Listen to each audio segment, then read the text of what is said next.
శుభోదయం అందరికీ. ఇవాళ చామదుంపలు ఫ్రై అంటే చామదుంపలు ఉడకబెట్టేసి ఈ విధంగా తోలు తీసేసుకున్నాను.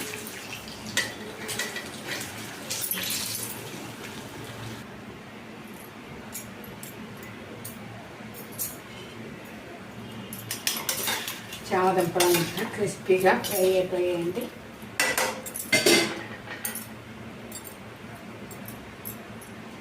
జీలకర్ర,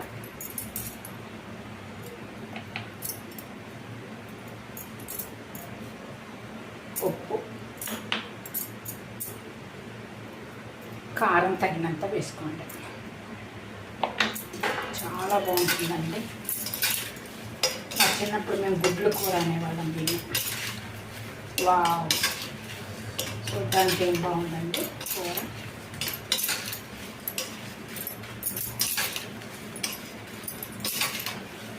వావ్,